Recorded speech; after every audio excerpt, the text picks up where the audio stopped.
Gvern nazzjonalista se jaħdem id fit ma' min iħaddem biex jadatta l-ambjent tan-negozju tagħna għall-bidla. Aħna lesti nużaw sensiela sħiħa ta' għodod ekonomiċi u fiskali biex nattiraw tkabbir ġdid ħalli jinfetħu opportunitajiet ġodda għan-negozju Malti. Kien dan il-messaġġ tal-kap tal-Partit Nazzjonalista Bernard Grech meta kienet jindirizza l-Forum Nazzjonali tan-Negozji Żgħar u Medji organizzat mill-Assoċjazzjoni ta' min iħaddem.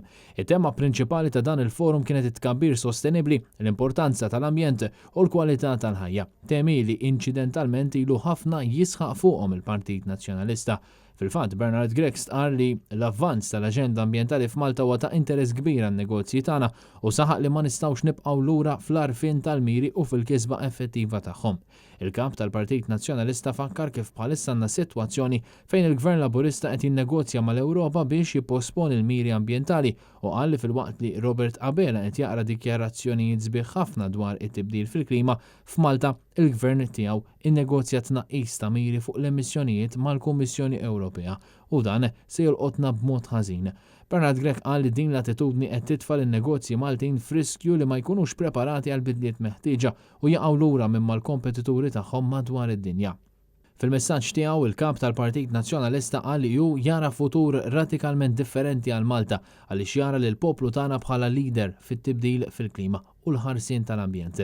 Minflok ma ninnegozjaw mal-Ewropa biex jitrażnu l-miri tal-emissjonijiet, irridu li n-negozji tagħna jkunu protagonisti fl-Unjoni Ewropea, jattiraw l-innovazzjoni lejn xtutna u nkunu kburin bir-reputazzjoni tagħna wara li nerġgħu nistabbilixxu lil pajjiżna bħala ċentru tal-eċċellenza fil-Mediterran. Meta kienet jiġi intervistat minn Clara Ġus, Bernard Grech fakkar kif id-dinja mixja malajr ħafna u saħaq li dawk li iwedu l-negozju li l-gvern se jipproteġihom mill-bidla qed jagħmlu disservizz lil dawk l-istess negozji. Il-kap tal-Partit Nazzjonalista wiegħed li gvern ġdid nazzjonalista se jżommu il-kompetittività billi jantiċipa l-bidla u mhux jiġri warajha meta jkun tard wisq. Bernard Grech spjega kif gvern ġdid nazzjonalista jinvesti wkoll direttament f'modi ġodda biex iżaħħaħ il-kompetittività tal-esportazzjoni Maltija. Irridu nagħtu bidla ġusta lin-negozju Malti għal din ir-raġuni qed inwedu twaqqif ta' fond speċifiku ta' 40 miljun euro biex jgħin direttament lin-negozji Maltin fl-isforzi tagħhom ta' esportazzjoni u importazzjoni.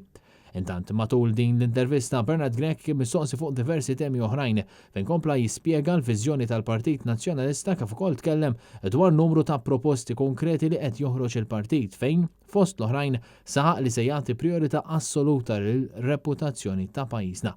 Il-kap tal-Partit Nazzjonalista saħaq li bidla fil-gvern tkun l-aktar sinjal b'saħħtu lill-FATF biex terġa' tikkonsidra l-grey listing.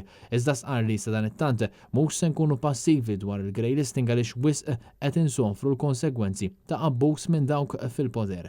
Il-kap tal-Partit Nazzjonalista saħaq li dwar dan diġà l-inizjattiva fejn il-gvern qed jonqos milli jaġixxi u l-Partit Nazzjonalista diġà propona żewġ miżuri ewlenin biex itaffu l-effetti tal-grey listing fuq in-negozju. Dawn jikkonsistu fi proposta għal servizz pubbliku ċentrali biex jiġbor flimkien ir-riżorsi dwar ir-riċerka tad-diligenza dovuta u proposta biex tassisti bil-garanziji tal-assigurazzjoni.